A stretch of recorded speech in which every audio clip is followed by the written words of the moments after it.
I'm taking a Polaroid every day in 2024. I plan to go the distance, short of dying or all Polaroid film being wiped off the map. And how can I be so sure? Well, I've completed 5 365 projects already. Now, granted, I've probably done like 9, but this is the real world, not school. So a 55% grade is perfectly acceptable for real life. So what is the secret to completing a 365 project? You have to do it for you. It can't be a performance for others. It can't be something to fill a void in your life. It needs to have some looseness and to go with the flow of your life. And if there's no other safe space for you to make the work you want to make, let it be a 365 project. The 4 times I didn't complete a 365 project was when I did it for the wrong reasons, or just wasn't having fun. And I've been itching for the past few months to capture more of my life with Polaroid. I don't need to rehash my history with Polaroids, but ever since I got the Polaroid i2, I've just been super excited to shoot Polaroids again. You can watch all of my past Polaroid i2 videos in the description. The links are in the description. It's kind of the Polaroid i2 is kind of a frustrating camera as well, and I really just want to master it. And also, I just want to create more images with #vibes.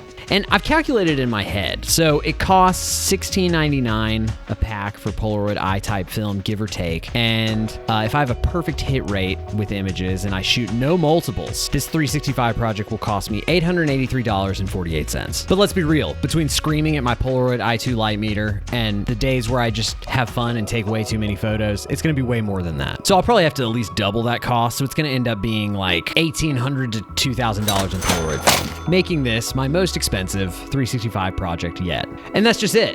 I'm doing a Polaroid 365 project, not because I have to, but because I want to, because it just sounds really fun to me right now.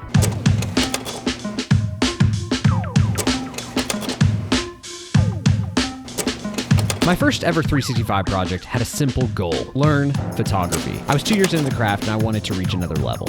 Back in the before times, we used to use a service called Flickr as a hub for all photography and photography knowledge. People were doing 365 projects left and right on there, so I decided to try my hand. And it would be also my first year of college, so I had a lot going on. And I didn't really know where I was headed in life. I was an undecided major. All I knew was photography and breathing. Every day was looking forward to tackling the daily photo. It was my reason for living. The photos are mostly bad, but it opened up so much for me and made me realize that maybe I could, with enough work, live a life built around creativity.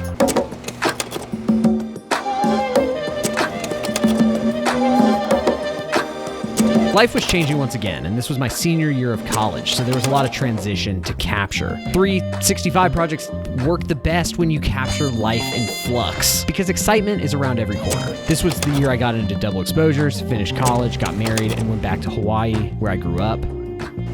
And I ended the project with the craziest photography magic trick I had ever done at this point: a camera obscura.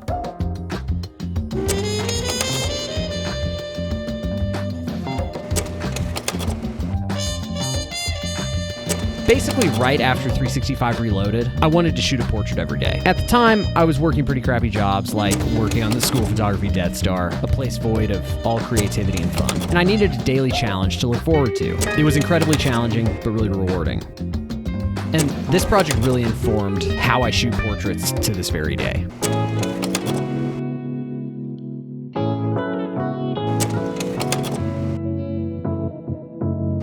Now, this is my all-time favorite 365 project I've done to date. In 2018, we were moving from Chattanooga to South Carolina, and I decided to document that transition. 365 Strikes Again was super fun and chill because I just let myself document and shoot the way I just naturally do, with a lot of double exposures. And this is my favorite project of all of them because for the first time, I was really proud of some of the work I made.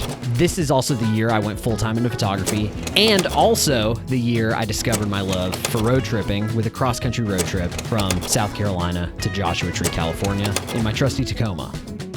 It was a really pivotal year for everything I'm doing now, and I'm hoping my Polaroid 365 can live up to the amount of fun I had in this series. Okay, so here's how 365 roided out is gonna work. I'm gonna take a Polaroid or Polaroids every day.